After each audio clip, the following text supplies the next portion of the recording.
357. The First Line of Defense. Chalcedon Report number 121, September 1975. Communism does not need to defend itself militarily in the same way as do other forms of politics, because it is usually on both sides of every border. It is on the march in enemy territory as a militant faith. Its real strength is its religious appeal. However, as a false religion, unable to deliver on its promises, its defeat begins wherever it is victorious, in that a disillusioned people then must be kept in suppression by force. It is thus destined to become one of the biggest failures of the 20th century. Wherever a people rely on the military as their first line of defense, they are lost. Military strength is a necessity, but a reliance on it for security is a disaster. If men rely on the sword for their defense, our Lord made clear they shall perish by the sword. Matthew chapter 26, verse 52, because man shall not live by bread alone, but by every word that proceeds out of the mouth of God. Matthew chapter 4, verse 4. The first line of defense is a true and living faith. In the 19th century, when the United States had little military power except in wartime, U.S. power moved men all over the world, and America was the dream and ideal of millions. In those years, the U.S. peacetime army numbered from 200 to a maximum of 20,000 shortly before World War I, yet its influence made European and Asian autocracies afraid because of the, quote, subversive, end quotes, infiltration of American beliefs and practices. In every situation of need, American aid, not from the federal government, but from the people, was a decisive factor in every area of the world. As against defense by military power, the American strength then was a strong offensive by means of a sense of Christian mission. Earlier, Christian Europe had commanded the world with that sense of mission and power, then America. A primary reliance on military or police defense is the last resort of impotent men. Where men's minds and passions see force as the essential answer, it means that faith, while professed, is lost. The cry of kill the black, white, yellow, communist, fascist, or what have you bastards is a mark of impotent men, with no sense of mission and no faith to command themselves or others.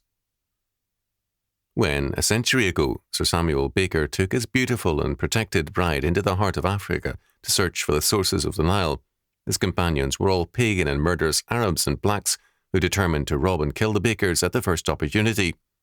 They never did. Baker's sublime sense of mission and command held him in awe.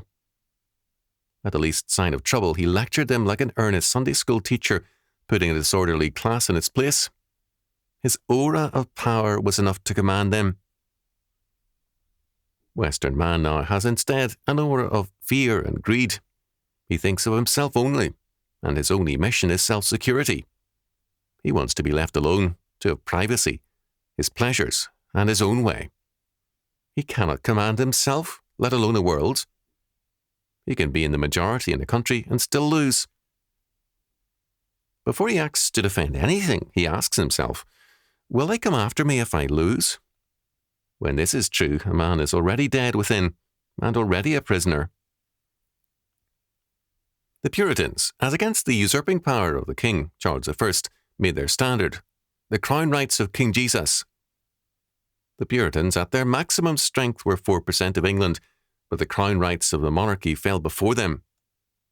When they began to think more of the rights of their church and their interests than of Christ the King, the Puritans also failed. The key, thus, is a return to a sense of Christian mission and to a faithful application of God's law to every area of life. St. Patrick's greatness was that, in an age when the enemy was overrunning the land, St. Patrick overran the enemy. He set out to convert his enslavers and enemies, and he made of pagan Ireland one of the greatest Christian cultures the world has known, and the great missionary force on the continent. More able men than St. Patrick failed because they hated and bewailed the savage enemy. St. Patrick converted and commanded them. Impotent men give impotent answers. Leave them alone and pass them by. God's regenerating power and his law give man power, estate, and calling. To be a redeemed man and to have God's law is to have the plan of conquest and dominion and the power to execute it. Remember, too, before you call yourself a Christian, that God has no impotent sons. He has suffering and sometimes martyred sons, but never impotent, and ultimately, always victorious sons. There are hundreds of millions of people in communist countries who hate Marxists and wish them dead. Such people, impotent and self-destructive in their hatred, are easily cowed and controlled. The underground church is a far greater problem. It is busy trying to convert its oppressors, and often succeeding. The communists realize that they have little to fear from hatred. It is too deeply grounded in fear to be other than impotent. It is Christian faith which is for them the menace. Quote, holy fools, end quote, are aggressive and confident, and everywhere at work. Well, where do you stand in all of this? Have you made it your mission to fear and to hate? We may hear from you then, an angry, hateful, and, of course, anonymous note. Or is it your estate and calling to believe and obey the Lord, and to exercise dominion in his name?